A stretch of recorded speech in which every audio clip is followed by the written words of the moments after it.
Hello dear students, Gayatri विद्या मंदिर उच्च माध्यमिक विद्यालय सांसौर जिला जालौर की ऑनलाइन क्लासेस में आप सभी का एक बार फिर से स्वागत है। प्रिय विद्यार्थियों, मैं अनिल कुमार सोनी, कक्षा 9 विषय गणित अध्याय 8 चतुर्भुज। आज आपको प्रमेय 8.9 सिखा रहा हूँ। देखो क्या लिखा है, किसी त्रिभुज की किन्हीं दो भुजाओं के मध्य बिंदुओं को मिलाने वाला रेखाखंड तीसरी भुजा के समांतर होता है। देखो बच्चों, चित्र में ए बी सी हमारा एक त्रिभुज है। इस ए बी भुजा का मध्य बिंदु एम और इस ए सी भुजा का मध्य बिंदु एन है। इस एम और एन को मिलाने से रेखाखंड एम एन बन गया। अभी एम एन क्या होगा, इस तीसरी भुजा के समांतर होगा। एम एन समांतर किसके होगा, बीसी के। ये हमको प्रूव करना है, राइट। तो सबसे लिखेंगे, दिया है, क्या दिया है, त्रिभुज ए बी सी में एम तथा एन बिंदु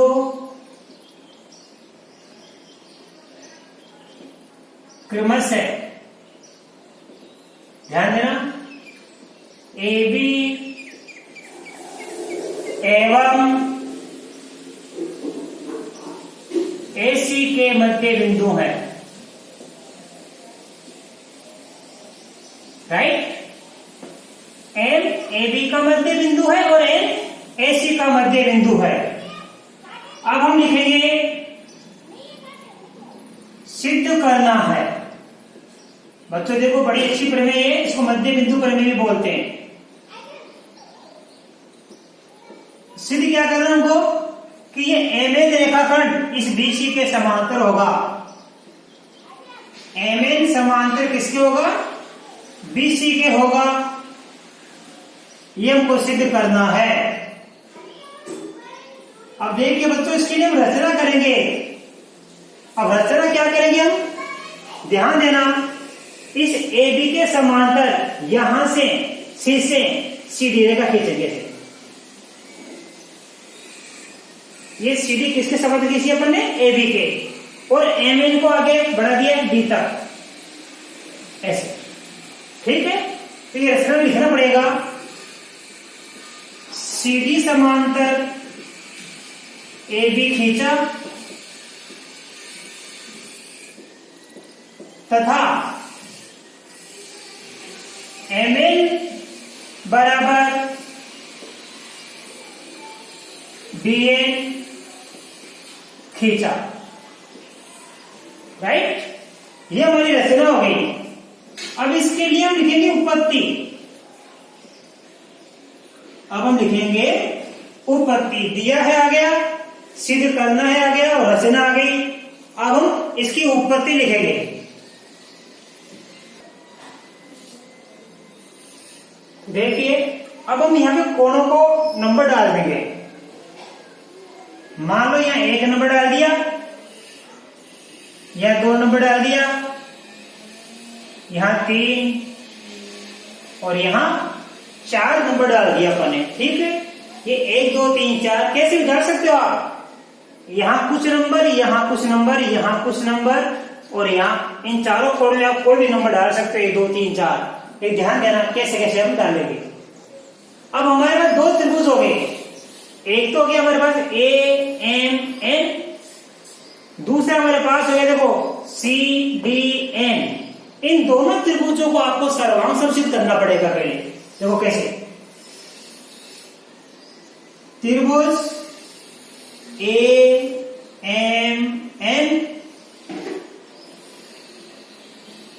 तथा त्रिभुज सी डी एन में, अब आप ध्यान देना, त्रिभुज A M N C D N. अब इन दोनों में क्या क्या बराबर है, वो 3 भाग हमको छांटना है। देखो, इस त्रिभुज और इस त्रिभुज में ए एन बराबर क्या है, सी एन। क्यों, क्योंकि हमारे सवाल में दिया हुआ बच्चों, हमारे पास देखो एन ए सी का मध्य बिंदु है।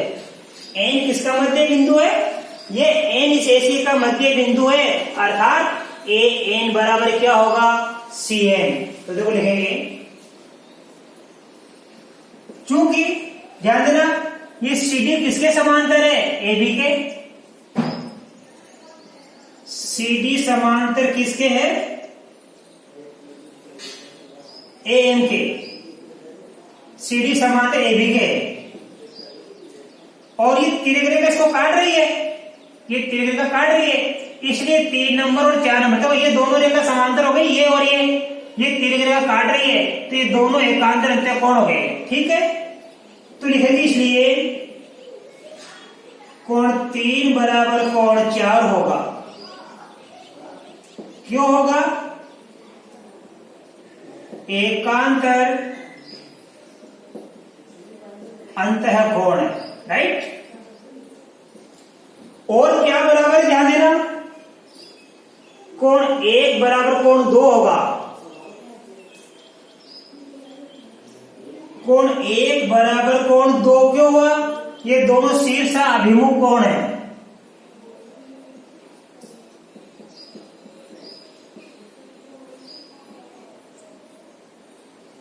शीर्ष अभिमुख कोण है, राइट। और तीसरा क्या बराबर होगा, ए एन बराबर सी एन। ए एन बराबर सी एन कहां से आ गया, हमारे सवाल में दिया है, देखो एन एसी का मध्य बिंदु है, इसका मतलब क्या हुआ कि ए एन बराबर सी एन। ये एन एसी का मध्य बिंदु है, इसलिए ए एन बराबर सी एन हो गया। इसलिए देखो यहाँ पे 3 भाग बराबर हो गया, एक कोण बराबर, 2 कोण बराबर, एक भुजा बराबर। तो ये नियम कौन से लागू हो गया, याद है ना, ए एस ए। तो ए एस ए नियम से क्या हो गया, दोनों त्रिभुज सर्वांगसम हो गए। ये दोनों त्रिभुज क्या हो गए, सर्वांगसम। त्रिभुज ए एम एन सर्वांगसम त्रिभुज हो गया सी डी एन। ठीक है, दोनों त्रिभुज सर्वांगसम हो गए, इसलिए इनके संकल भाग क्या होते हैं, बराबर। तो ये ए एन बराबर क्या होगा, ये हमारे पास ए एन बराबर क्या होगा, सी एन। ए एन बराबर क्या होगा, सी एन। और यहां जो हमने रचना लिखी, यहां लिखा एम एन को डी तक बढ़ाया, डी तक बढ़ाया, तो ए एन बराबर क्या प्राप्त हो गया हमारे पास, सी एन। और क्या बराबर हो जाएगा, ये एम एन बराबर क्या हो जाएगा, डी एन। एम एन बराबर क्या हो जाएगा, डी एन। कैसे हुआ, बाई सीपीसीटी, बाई सीपीसीटी। ठीक है, मान लो यहां पे एम एन बराबर डी एन, ध्यान देना, ये एम एन बराबर क्या गया, डी एन। ये हमारा समीकरण नंबर हो गया, मान लो हमारे पास में 1।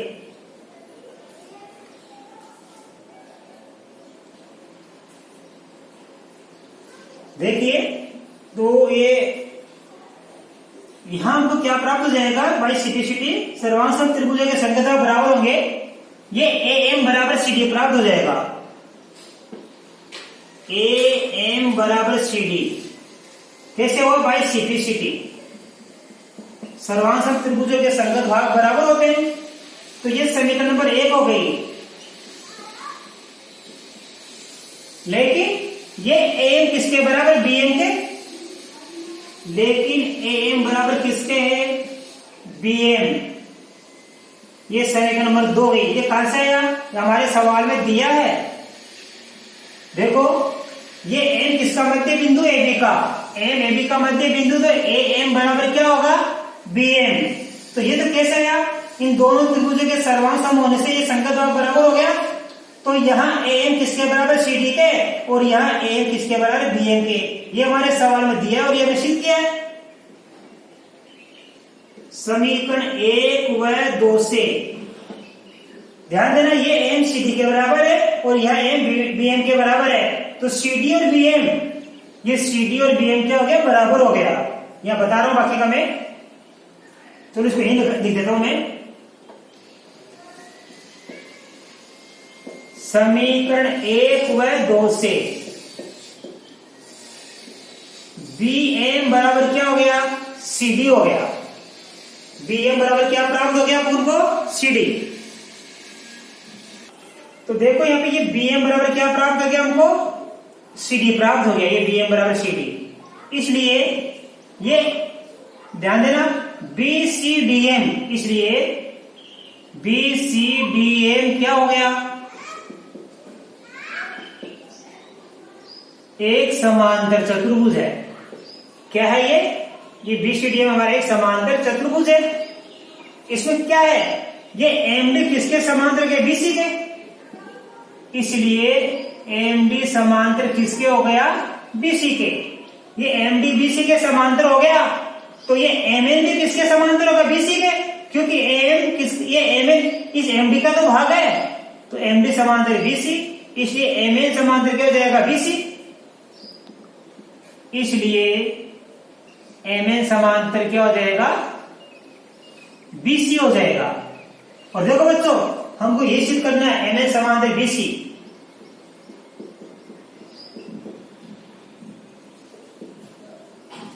ठीक है,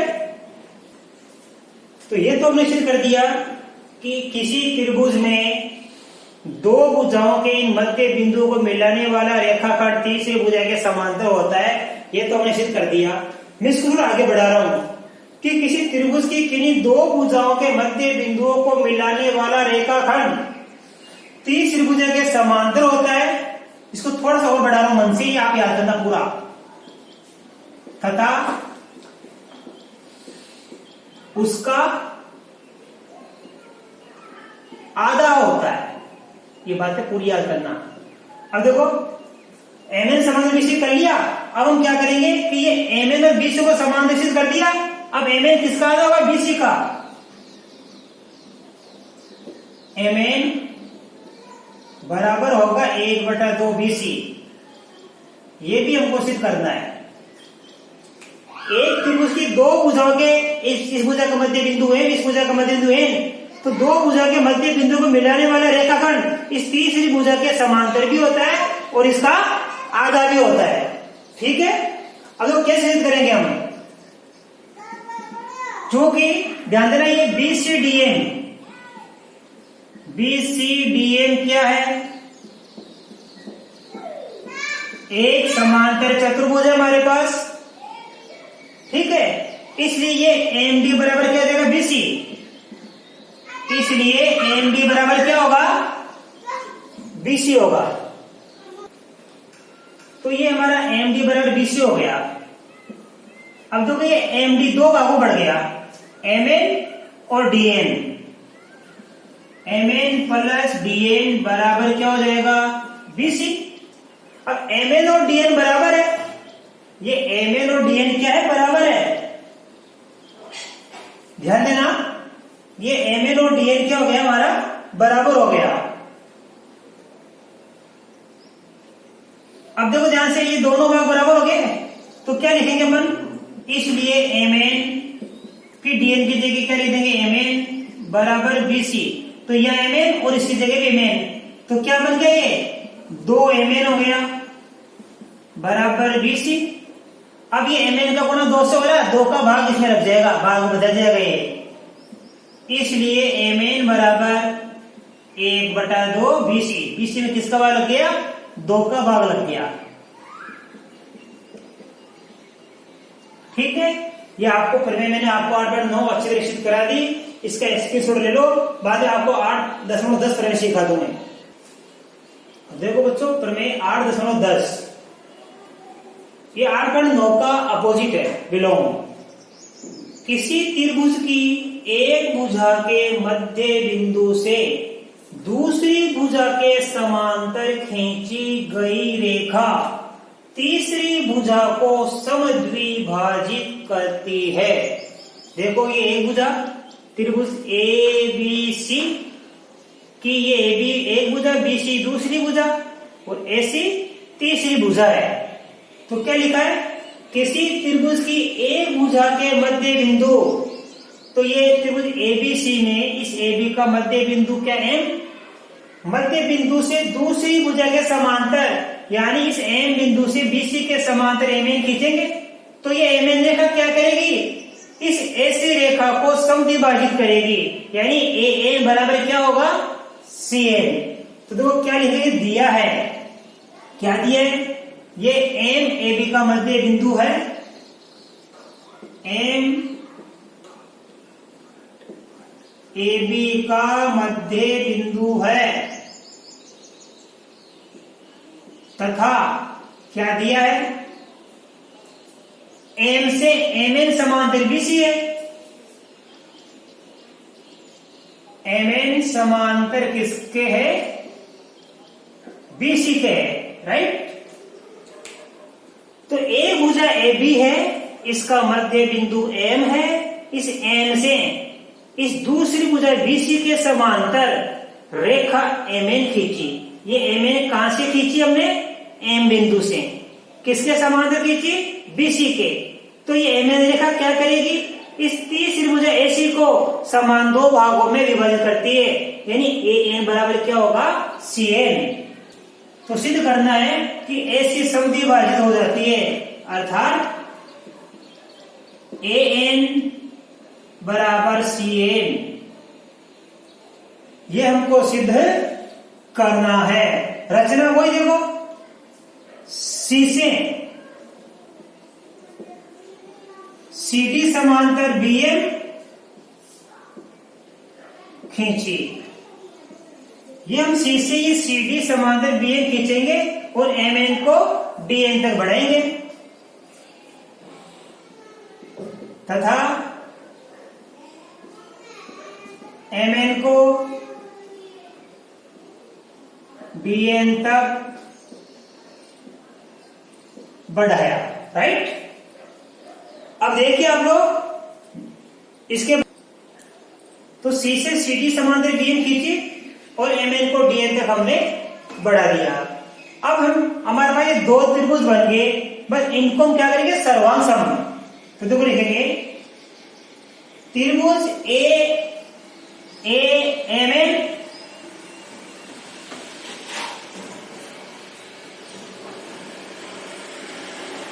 ए एम एन तथा त्रिभुज C D N, C D N में अब देखो क्या क्या बराबर है, ध्यान देना। इन दोनों त्रिभुजों में कोण एक बराबर कोण दो होगा, कोण एक बराबर कोण दो क्यों होगा, क्योंकि ये शीर्षाभिमुख कोण है,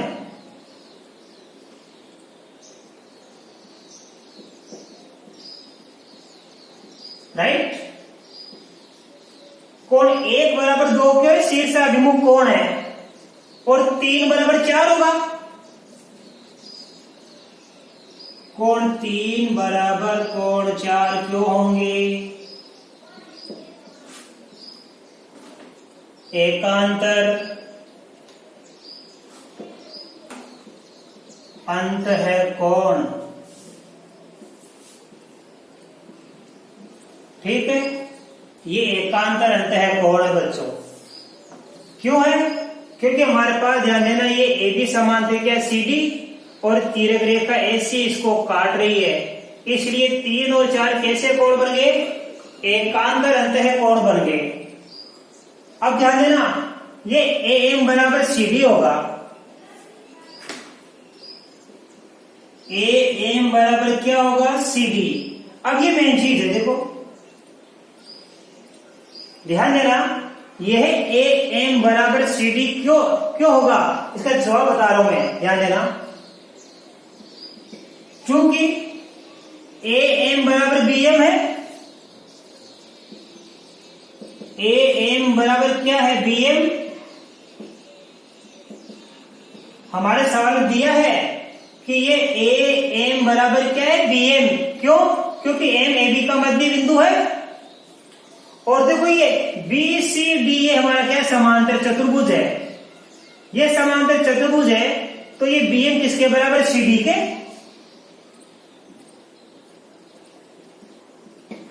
ये सी डी किसके बराबर, बी एम के।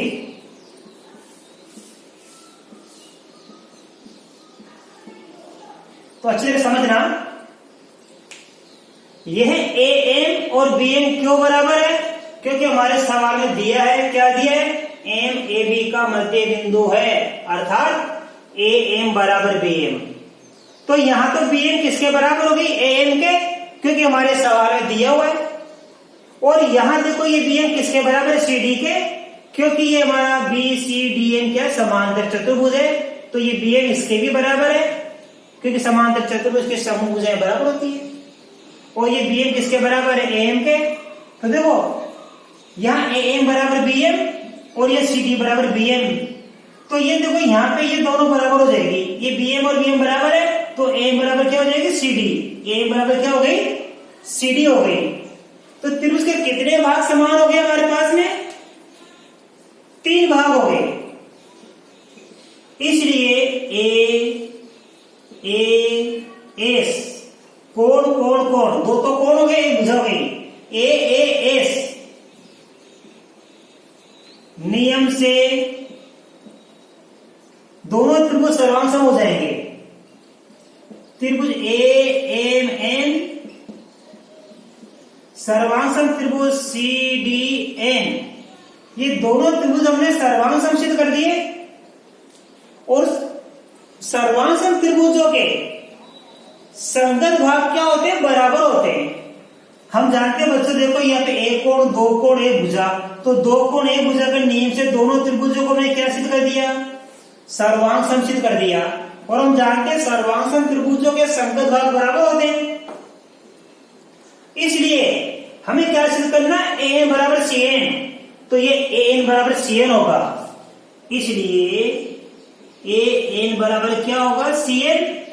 क्यों होगा, बाई सीपीसीटी। इसका मतलब है सर्वांग सम त्रिभुजों के संगत भाग बराबर होते हैं। ठीक है, तो देखो यही तो हमको सिद्ध करना था, यही तो हमको सिद्ध करना था।